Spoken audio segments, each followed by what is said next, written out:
ಜೈ ಶ್ರೀರಾಮ್. ಅವ್ವ ಮಗಳ ಚಾನಲ್ಗೆ ಸುಸ್ವಾಗತ. ನಾನು ಮಮತಾ. ನಾನಿವತ್ತು ಮಾವಿನಕಾಯಿ ಗುಳಂಬನ ಯಾವ ರೀತಿ ಮಾಡೋದು ಅಂತ ತೋರಿಸ್ಕೊಡ್ತಾ ಇದ್ದೀನಿ. ಬನ್ನಿ, ಅದಕ್ಕೆ ಏನೆಲ್ಲ ಸಾಮಗ್ರಿಗಳು ಬೇಕು ಅಂತ ನೋಡ್ಕೊಂಬರೋಣ. ನಾನಿಲ್ಲಿ ಮಾವಿನಕಾಯಿ ಗುಳಂಬ ಮಾಡಲಿಕ್ಕೆ 3 ತೋತಾಪುರಿ ಮಾವಿನಕಾಯಿನ ತೊಗೊಂಡಿದ್ದೀನಿ. ತೊಳೆದು ಚೆನ್ನಾಗಿ ಒರೆಸಿಟ್ಕೊಂಡಿದ್ದೀನಿ. ಹಾಗೆ ಬೆಲ್ಲ ತೊಗೊಂಡಿದ್ದೀನಿ, ಗಸಗಸೆ, ಸ್ವಲ್ಪ ಗಸಗಸೆ ತೊಗೊಂಡಿದ್ದೀನಿ, ಕೇಸರಿ ತೊಗೊಂಡಿದ್ದೀನಿ. ಕೇಸರಿ ನೀವಿದ್ದರೆ ಹಾಕಿ, ಇಲ್ಲಾಂದರೆ ಸ್ಕಿಪ್ ಮಾಡಿ. ಏಲಕ್ಕಿ ಪೌಡರ್, ತುಪ್ಪ. ಈಗ ಮೊದಲಿಗೆ ಈ ಮಾವಿನಕಾಯಿನ ಸಿಪ್ಪೆ ತೆಗೆದು ಚೆನ್ನಾಗಿ ತುರ್ಕೊಂಬರೋಣ. ಬನ್ನಿ ನೋಡಿ, ಈಗ ಮಾವಿನಕಾಯಿ ಸಿಪ್ಪೆ ತೆಗೆದು ತುರ್ಕೊಂಬಂದಿದ್ದೀನಿ. ಇದು 4.5 ಕಪ್ ಆಗಿದೆ. ಇದಕ್ಕೆ ನಾನು 4 ಕಪ್ಪು ಬೆಲ್ಲ ತೊಗೊಂಡಿದ್ದೀನಿ. ನೀವು ಬೇಕಿದ್ದರೆ ಸಿಹಿ ಜಾಸ್ತಿ ಬೇಕು ಅಂದರೆ 4.5 ಕಪ್ಪಿಗೆ 4.5 ಕಪ್ಪು ಬೆಲ್ಲನೇ ಬಳಸಬಹುದು. ಇಲ್ಲಪ್ಪ, ಮಾವಿನಕಾಯಿ ತುಂಬ ಸಿಹಿಯಾಗಿದೆ, ಸಿಹಿ ಪರವಾಗಿಲ್ಲ, ಕಡಿಮೆ ಇದು ನಡೆಯುತ್ತೆ ಅಂದರೆ 4.5 ಕಪ್ಗೆ 4 ಕಪ್ ಬೆಲ್ಲ ಹಾಕಿದರೆ ಸಾಕಾಗುತ್ತೆ.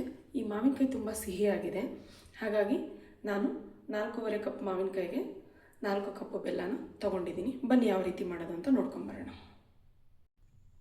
ನೋಡಿ, ನಾನು ಇಲ್ಲೊಂದು ಪ್ಯಾನ್ನ ಬಿಸಿಗಿಟ್ಟು ಗಸಗಸೆನ ಹುರಿತಾ ಇದ್ದೀನಿ. ಈ ಗಸಗಸೆನ ಸ್ವಲ್ಪ ಬಿಸಿ ಮಾಡಿಕೊಂಡು ತಣ್ಣಗಾದ ನಂತರ ಕುಟ್ಟಬೇಕು. ಸ್ವಲ್ಪ ಕುಟ್ಟಿದರೆ ಸಾಕು.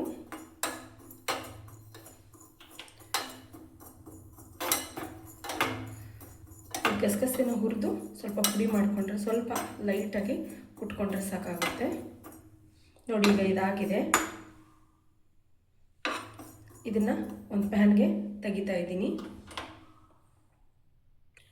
ನೋಡಿ, ಈಗ ಒಂದು ಪ್ಯಾನ್ನ ಬಿಸಿಗಿಟ್ಟು ಅದಕ್ಕೆ ತುಪ್ಪನ ಸೇರಿಸ್ತಾ ಇದ್ದೀನಿ.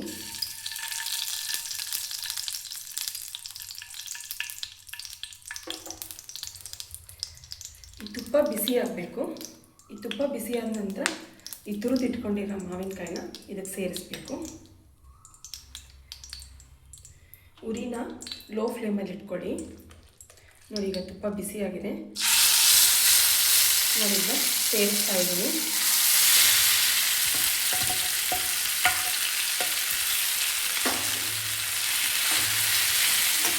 ಇದು ಅತಿ ಕಡಿಮೆ ಉರಿಯಲ್ಲಿ, ಅತಿ ಸಣ್ಣ ಉರಿಯಲ್ಲೇ ಒಂದು 4-5 ನಿಮಿಷಗಳ ಕಾಲ ತಯಾರಿಸ್ತಾ ಇರಬೇಕು, ಇಲ್ಲಾಂದರೆ ತಳ ಹಿಡಿದ್ಬಿಡುತ್ತೆ. ಈ ತುಪ್ಪದಲ್ಲಿ ಸುಮಾರು ಒಂದು 4-5 ನಿಮಿಷಗಳ ಕಾಲ ಇದನ್ನು ಚೆನ್ನಾಗಿ ಹುರ್ಕೋಬೇಕು. ಈ ಹಸಿ ವಾಸನೆಯನ್ನು ಹೋಗಬೇಕು, ಆ ರೀತಿಯಾಗಿ ಹುರ್ಕೋಬೇಕು. ಒಂದು 4ರಿಂದ 5 ನಿಮಿಷ ಬೇಕಾಗುತ್ತೆ ಹುರಿಲಿಕ್ಕೆ. ಅಲ್ಲಿವರೆಗೂ ಬನ್ನಿ, ಒಂದು ಪುರಂದರದಾಸರ ರಚಿಸಿರ್ತಕ್ಕಂಥ ಹಾಡನ್ನು ಕೇಳ್ಕೊಂಬರೋಣ. ಅಂಬೀಗ ನಾನಿನ್ನ ನಂಬಿದೆ. ಇದು ಪುರಂದರದಾಸರ ರಚನೆಯಾಗಿದೆ. ಬನ್ನಿ ಈ ಹಾಡನ್ನ ಕೇಳ್ಕೊಂಬರೋಣ. ಅಂಬೀಗ ನಾನಿನ್ನ ನಂಬಿದೆ, ಜಗದಂಬಾರಮಣ ನಿನ್ನ ನಂಬಿದೆ. ಅಂಬೀಗ ನಾನಿನ್ನ ನಂಬಿದೆ, ಜಗದಂಬಾರಮಣ ನಿನ್ನ ನಂಬಿದೆ. ತುಂಬಿದ ಹರಿಗೋಲಂಬಿಗ, ಅದಕ್ಕೊಂಬತ್ತು ಛಿದ್ರ ನೋಡಂಬಿಗ. ತುಂಬಿದ ಹರಿಗೋಲಂಬಿಗ, ಅದಕ್ಕೊಂಬತ್ತು ಛಿದ್ರ ನೋಡಂಬಿಗ. ಸಂಭ್ರಮದಿಂದ ನೀ ನಂಬಿಗ, ಅದರಿಂಬು ನೋಡಿ ನಡೆ ಸಂಬಿಗ. ಸಂಭ್ರಮದಿಂದ ನೀ ನಂಬಿಗ, ಅದರಿಂಬು ನೋಡಿ ನಡೆ ಸಂಬಿಗ. ಅಂಬಿಗ ನಾನಿನ್ನ ನಂಬಿದೆ, ಜಗದಂಬಾರಮಣ ನಿನ್ನ ನಂಬಿದೆ. ಹೊಳೆಯ ಬರವ ನೋಡಂಬಿಗ, ಅದಕ್ಕೆ ಸೆಳೆವೂಗ ನಾವಯ್ಯ ಅಂಬಿಗ. ಹೊಳೆಯ ಬರವ ನೋಡಂಬಿಗ, ಅದಕ್ಕೆ ಸೆಳೆವೂಗ ನಾವಯ್ಯ ಅಂಬಿಗ. ಸುಳಿಯೋಳು ಮುಳುಗಿದೆ ನಂಬಿಗ, ಎನ್ನ ಸೆಳೆದು ಕೊಂಡೊಯ್ಯೋ ನೀ ನಂಬಿಗ. ಸುಳಿಯೋಳು ಮುಳುಗಿದೆ ನಂಬಿಗ, ಎನ್ನ ಸೆಳೆದು ಕೊಂಡೊಯ್ಯೋ ನೀ ನಂಬಿಗ. ಅಂಬಿಗ ನಾನಿನ್ನ ನಂಬಿದೆ, ಜಗದಂಬಾರಮಣ ನಿನ್ನ ನಂಬಿದೆ. ಆರು ತೆರೆಯ ನೋಡಂಬಿಗ, ಅದು ಮೀರಿ ಬರುತ್ತಲಿದೆ ಅಂಬಿಗ. ಆರು ತೆರೆಯ ನೋಡಂಬಿಗ, ಅದು ಮೀರಿ ಬರುತ್ತಲಿದೆ ಅಂಬಿಗ. ಯಾರಿಂದಲಾಗದು ಅಂಬಿಗ, ಅದ ನಿವಾರಿಸಿ ದಾಟಿ ಸಂಬಿಗ. ಯಾರಿಂದಲಾಗದು ಅಂಬಿಗ, ಅದ ನಿವಾರಿಸಿ ದಾಟಿ ಸಂಬಿಗ.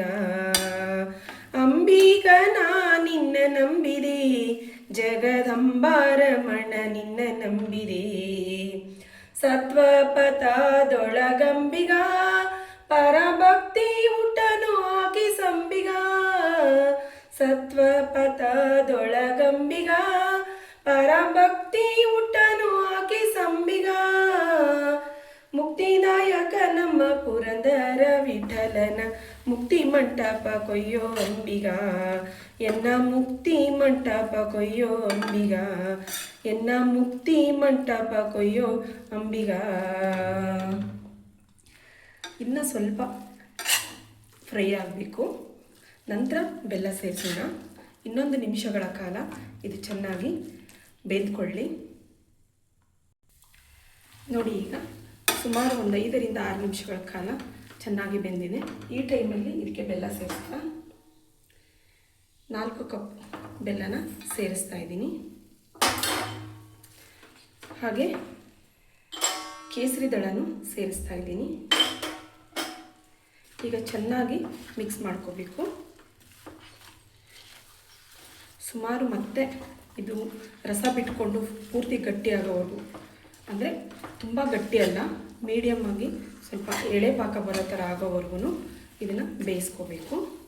ಈ ಬೆಲ್ಲ ಮತ್ತು ಮಾವಿನಕಾಯಿ ಮಿಕ್ಸ್ ಆಗಿ ನೀರು ಬಿಟ್ಕೊಂಡು ಪುನಃ ಒಂದು ಹದಕ್ಕೆ ಬರೋವರೆಗೂ ಇದನ್ನು ಬೇಯಿಸ್ಕೋಬೇಕು. ಈಗ ಕಡಿಮೆ ಅಂದ್ರೂ ಸುಮಾರು ಮತ್ತೆ ಒಂದು 4-5 ನಿಮಿಷಗಳ ಕಾಲ ಇದನ್ನ ಬೇಯಿಸಬೇಕಾಗುತ್ತೆ. ಸಣ್ಣ ಉರಿಯಲ್ಲೇ ಚೆನ್ನಾಗಿ ಮಿಕ್ಸ್ ಮಾಡ್ತಾ ಬೇಯಿಸ್ಕೋಬೇಕು. ಆಗ ಗುಳುಂಬ ಚೆನ್ನಾಗಿ ಬರುತ್ತೆ, ನೋಡಲಿಕ್ಕೂ ಚೆನ್ನಾಗಿರುತ್ತೆ, ತಿನ್ನಲಿಕ್ಕೂ ಚೆನ್ನಾಗಿರುತ್ತೆ. ಇದನ್ನು ಎಷ್ಟು ತಿಂಗಳುಗಟ್ಟಲೆನೂ ಬೇಕಾದರೂ ಸ್ಟೋರ್ ಮಾಡಿಡ್ಬೋದು. ಆದರೆ ಮಕ್ಕಳಾಗಲಿ ದೊಡ್ಡವರಾಗಲಿ ಇದನ್ನ ನೋಡಿದರೆ ತಿಂಗಳಾನುಗಟ್ಟಲೆ ಸ್ಟೋರ್ ಮಾಡೋದಿರಲಿ, 1-2 ದಿನದಲ್ಲೇ ಖಾಲಿ ಮಾಡಿಬಿಡ್ತಾರೆ, ಅಷ್ಟು ಚೆನ್ನಾಗಿರುತ್ತೆ ಈ ಗುಳುಂಬ. ಇದನ್ನು ಚಪಾತಿ ಜೊತೆಗೆ, ರೊಟ್ಟಿ ಜೊತೆಗೆ, ಹಾಗೆ ಬ್ರೆಡ್ ಜೊತೆಗೆ ಹಚ್ಕೊಂಡು ತಿನ್ನಲಿಕ್ಕೆ ತುಂಬ ಚೆನ್ನಾಗಿರುತ್ತೆ. ಮಕ್ಕಳು ಲಂಚ್ ಬಾಕ್ಸ್ಗೂ ಕೂಡ ಕಳಿಸ್ಬಹುದು. ಇದನ್ನು ಸಣ್ಣ ಉರಿಯಲ್ಲೇ ಒಂದು 4 ರಿಂದ 5 ನಿಮಿಷಗಳ ಕಾಲ ಚೆನ್ನಾಗಿ ಬೇಯಿಸಬೇಕು. ನೋಡಿ, ಇದು ಸುಮಾರು ಈಗ 5-6 ನಿಮಿಷಗಳ ಕಾಲ ಬೆಂದಿದೆ.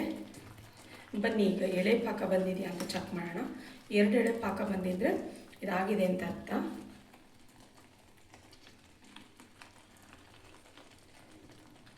ನೋಡಿ, ಕಾಣಿಸ್ತಾ ಇರ್ಬೋದು. ನೋಡಿ 2 ಎಳೆ ಪಾಕ ಬರ್ತಾ ಇದೆ. ಈಗ ಇದು ರೆಡಿ ಆಗಿದೆ. ಈ ಟೈಮಲ್ಲಿ ಇದಕ್ಕೆ ಹುರಿದು ಜಜ್ಜಿಟ್ಕೊಂಡಿರ್ತಕ್ಕಂಥ ಗಸಗಸೆ ಹಾಗೆ ಏಲಕ್ಕಿ ಪೌಡ್ರನ್ನ ಸೇರಿಸ್ಬಿಟ್ಟು ಚೆನ್ನಾಗಿ ಮಿಕ್ಸ್ ಮಾಡ್ಕೊಳ್ಳೋಣ.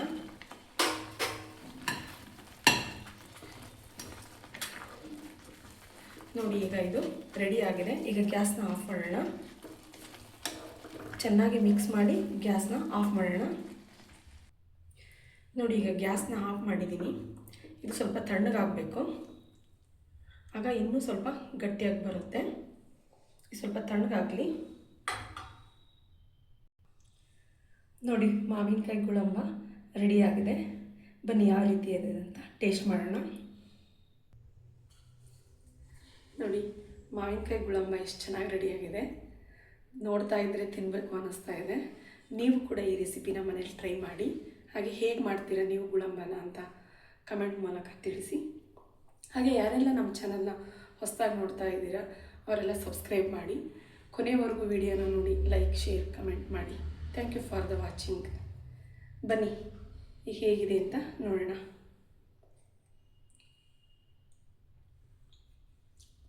ಸೂಪರಾಗಿದೆ. ನೀವು ಕೂಡ ಮನೇಲಿ ಟ್ರೈ ಮಾಡಿ, ತುಂಬ ಚೆನ್ನಾಗಿದೆ. ಇದಕ್ಕೆ ಚಪಾತಿ, ಬ್ರೆಡ್ಡು ಯಾವುದು ಬೇಡ, ಹಾಗೆ ತಿನ್ಕೊಂಬಿಡೋಣ ಅನ್ನಿಸ್ತಾ ಇದೆ. ಸೇಮ್ ಹಲ್ವಾ ಥರನೇ ಬಂದಿದೆ, ಮಾವಿನಕಾಯಿ ಹಲ್ವಾ ಅಂತಲೇ ಹೇಳ್ಬೋದು, ಅಷ್ಟು ಚೆನ್ನಾಗಿ ಬಂದಿದೆ. ನೀವು ಕೂಡ ಮನೇಲಿ ಟ್ರೈ ಮಾಡಿ. ಹಾಗೆ ನಮ್ಮ ಚಾನಲ್ನ ಸಬ್ಸ್ಕ್ರೈಬ್ ಮಾಡಿ, ಲೈಕ್ ಮಾಡಿ, ಶೇರ್ ಮಾಡಿ, ಕಮೆಂಟ್ ಮಾಡಿ. Thank you for the watching. Next ವಿಡಿಯೋದಲ್ಲಿ ಹೊಸ ರೆಸಿಪಿಯೊಂದಿಗೆ ಸಿಗ್ತೀನಿ. Thank you so much.